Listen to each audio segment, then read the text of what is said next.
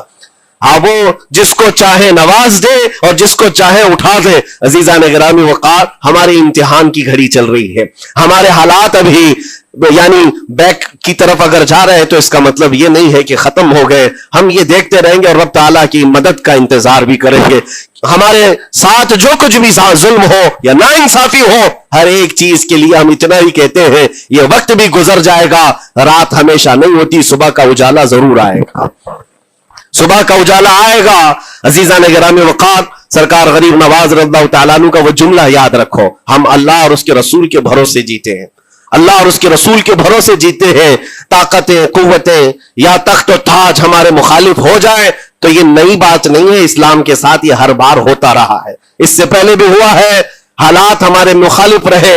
اولیاء کاملین کی جماعتیں دیکھیے, اہل بیت اطہار, رسول اللہ کی آل, اتنے میں آپ کو شہادت کے واقعات اگر بتا دوں, آپ کو تو صرف ایک کربلا معلوم ہوگا, ایک کربلا سنا ہوگا کثرت سے, لیکن جانتے ہو رسول اللہ کی آل میں سے کئی ایسے صاحبزادے ہیں جن کو جیلوں میں 1 سال نہیں 7 سال 8 سال تک بند رکھا گیا. امام موسیٰ کاظم رضی اللہ تعالیٰ عنہ کو 7 سال تک جیل میں رکھا, زنجیروں سے باندھا اور زہر دے کر کے ان کو شہید کیا گیا ہے. حضرت امام محمد بن حسن عسکری 20 سال تک جیل میں کاٹے ہیں. یہ رسول اللہ کے گھر والوں کی بات کر رہا ہوں. سیدنا زید شہید جن کو سولی پر چڑھا دیا گیا تھا, یہ امام حسن مجتبیٰ کی اولاد میں سے ہے. یہ سارے خونی داستانیں یہاں اسلام کی تاریخ میں موجود ہے. جب اسلام اس وقت نہیں رکا تو اب کیا خاک رکے گا؟ اسلام اب نہیں رکنا ہے, قیامت تک اس کی حفاظت اللہ کریم فرمائے گا, اللہ کریم فرمائے گا. ہم جیسے آئیں گے اور چلے جائیں گے, لیکن اسلام کو پھلنا پھولنا ہے, یہ پھلتا پھولتا ہی رہے گا انشاءاللہ. آپ کی ذمہ داری اتنی ہے, آپ کی اتنی ذمہ داری ہے, حالات دیکھ کر کے بچوں کو یہ نہ کہنا کہ بیٹا آپ جیسے حالات چل رہے ہیں ویسے ہی چلتے رہو. نہیں, اپنے بیٹوں کو یہ ترغیب دینا کہ بیٹا آج ہم امتحان کی گھڑی میں ہیں, کل اگر اللہ نے حالات اچھے کر دیے تو یاد رکھنا جس جگہ بت کدے بنے ہماری مسجدوں کو توڑ کر انشاءاللہ وہاں سے اذان کی آواز پھر سے گونجے گی, اذان کی آواز آئے. یہ بچوں کو نصیحت ہونی چاہیے. ہماری تاریخ مٹانے سے مٹتی نہیں ہے, ایک دور آئے گا پھر جب اللہ کریم چاہے تو یہ تاریخ کھل کر کے لوگوں کے سامنے آئے. ہم کسی پر ظلم کرنے کی اجازت ہرگز نہیں دیتے, اور ساتھ ہی اسلام یہ بھی کہتا ہے ظلم ہو جائے تو سہنے کی اجازت بھی نہیں ہے. آپ کو حق بات بول کر جانا ہے, حق بات پہنچا کر کے جانا ہے. بولنے میں کیا ہے, ہماری زبان کاٹی جائے گی, ہماری گردن ماری جائے گی, لیکن حق بات کی حفاظت نسلوں تک منتقل کرنا اللہ کریم کی طرف سے ایک بہت بڑا انعام ہے, اس کا بہت بڑا انعام ہے. یہ تو ہم کر ہی سکتے ہیں, ہماری نسلوں کو یہ بات بتائیں گے انشاءاللہ العزیز. یہ غریب نواز کا ہندوستان کل بھی تھا, آج بھی اور ہمیشہ رہے گا انشاءاللہ. سرکار غریب نواز کا پھیلایا ہوا یہ چراغ کبھی پھونک کے پھونکوں سے بجھایا تو نہیں بجھایا جا سکتا. آپ دلی کی سرزمین سے جب اجمیر معلیٰ پہنچے تھے, یہ تقریباً 7 مہینے کا سفر تھا غالباً. اس سفر کے دوران کئی ہزار لوگ اسلام میں داخل ہوئے تھے, اور آپ کو اس کے بعد کی تاریخی حالات معلوم ہے. جادوگروں نے مقابلہ کیا, راجوں مہاراجوں نے, بادشاہوں نے مقابلہ کیا, اور فوج نے مقابلہ کیا, نہ جانے کتنے لوگ. ایک بار تو ایسا ہوا کہ انا ساگر کی اس پہاڑی پر آپ ذکر میں مشغول تھے, راجے نے کئی مرتبہ یہ سوچا کہ ان کو مار کر کے یا کسی طرح سے بھگائیں, لیکن جب نہیں ہوا تو راجا سے کسی نے کہا یہ منتر والا کوئی فقیر ہے, اس کا توڑ منتر والے سے ہی ہوگا. تو اس وقت جو بہت بڑا ان کا ایک منتر جاپ کرنے والا پجاری تھا, اس وقت اس کو اس تاریخ میں اس کا نام رام دیو بتایا گیا ہے, یہ والا نہیں ہے, اس زمانے کا تھا. اور اس کو راجا نے جا کر کہا, وہ کبھی کسی سے مقابلے کے لیے آیا نہیں تھا, اس نے حامی بھر لی کہ ہاں ٹھیک ہے میں جاؤں گا, دیکھتا ہوں کون فقیر آیا ہے ہماری اس دھرتی پر, اور میں جاپ کروں گا, اگر جادو ہے تو جادو سے میں کاٹ دوں گا. اس نے